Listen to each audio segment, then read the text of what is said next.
Bonjour, voici une nouvelle vidéo. Et je dois vous dire que celle-ci aussi, j'attendais depuis un petit moment pour vous la présenter. Car c'était pour moi très important de la tourner et de vous montrer ce monument qui fait partie du patrimoine de Mayotte et qui est même un des principaux, de par son ancienneté et l'objet même de sa fonction. Je parle bien sûr de la mosquée de Tsingoni, la plus ancienne mosquée de France. Voici donc un petit bout de chemin pour y accéder et les images de cette merveille qui j'espère vous conviendront. Et restez bien jusqu'à la fin de la vidéo car je vous réserve une petite surprise à la fin. Quelques images inattendues à cet endroit pour qui ignore ce point de vue.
La date exacte de construction de la première mosquée sur le site de Tsingoni est inconnue.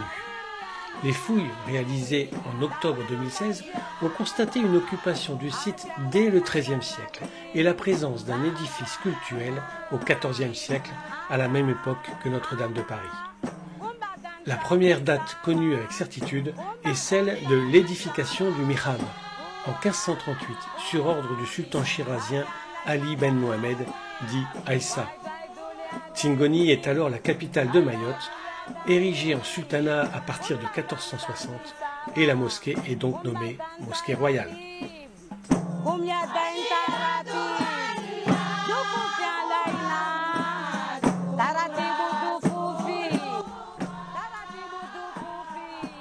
La mosquée de 1538 est faite de pierres de corail et de mortier à base de sable, avec des poutres en perlétuvier et un toit plat servant à récupérer l'eau de pluie. Le tout sur une architecture typiquement swahili. Vers 1860, c'est toute sa moitié sud-ouest qui a été remaniée, tandis que des pignons sont ajoutés pour supporter une toiture à deux pans.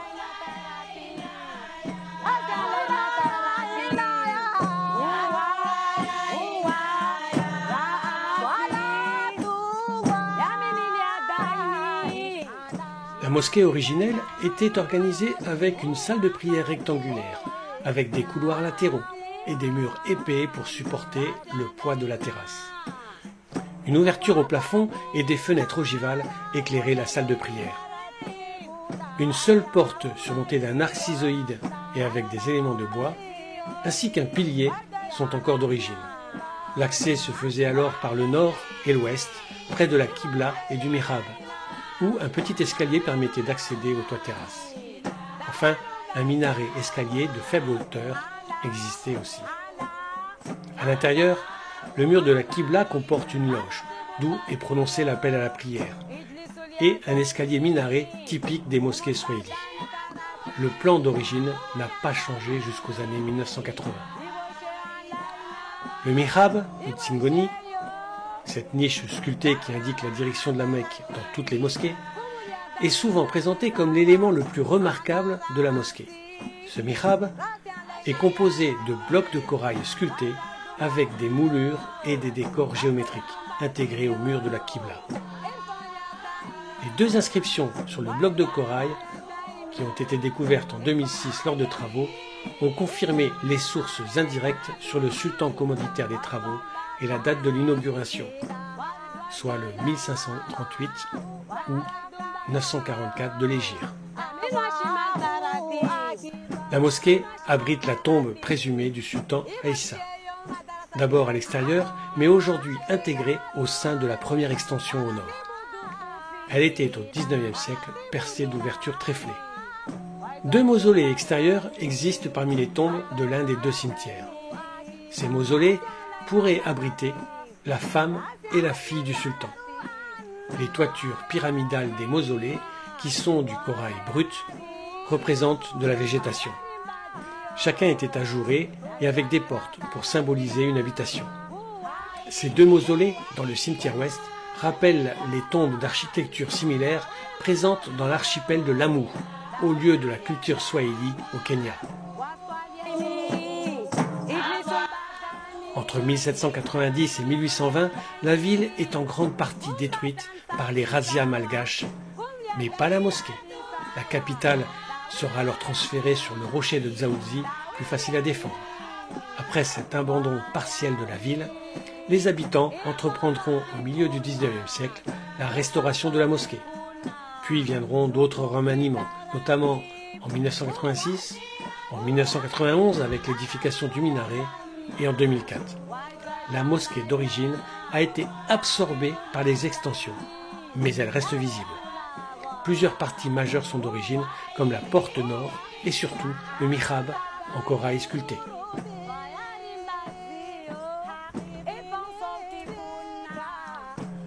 L'entretien sera assuré par les fidèles, qui, dans les années 1980, refont la couverture et les enduits extérieurs et sonorisent l'appel à la prière. Cette mosquée a longtemps été la seule mosquée du vendredi de Mayotte, la principale de l'île, dont la fréquentation a motivé l'extension. En 1986, l'architecte Attila Chessial construit un patio à arcades à l'ouest du bâtiment historique pour l'agrandir. Ce patio sera démoli une vingtaine d'années plus tard. Il construit également un minaret au nord, livré en 1991. La lune et l'étoile installées au sommet seront ensuite retirées en raison de leur poids trop important. Et il construit également une nouvelle salle de prière en 2003. Enfin, en 2004, une nouvelle mosquée sera construite à la place du patio pour accroître la capacité d'accueil, avec pour la première fois un étage qui servira de salle de prière pour les femmes, l'ancienne qui était au rez-de-chaussée devenant une salle de cours.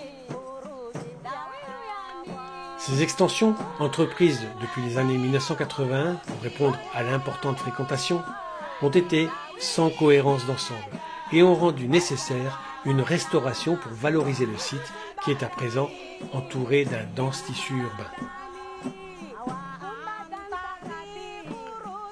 La mosquée et les deux mausolées shiraziens, ainsi que le sol entourant cet édifice, à l'exception du minaret et des extensions en béton au nord et à l'ouest, attenant à la mosquée, ont été inscrits aux monuments historiques par arrêté du 19 décembre 2012.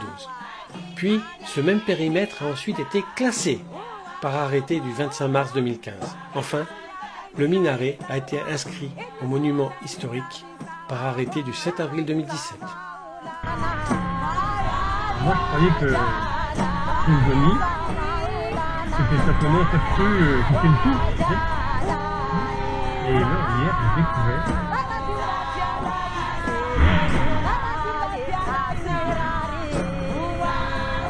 qu'il y avait le fond. C'est quoi lui?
Petit point de vue magique depuis Tsingoni sur Sada.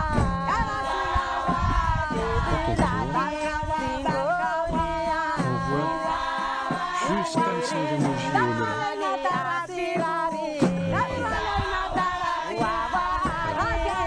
Voilà Tsingoni, la beauté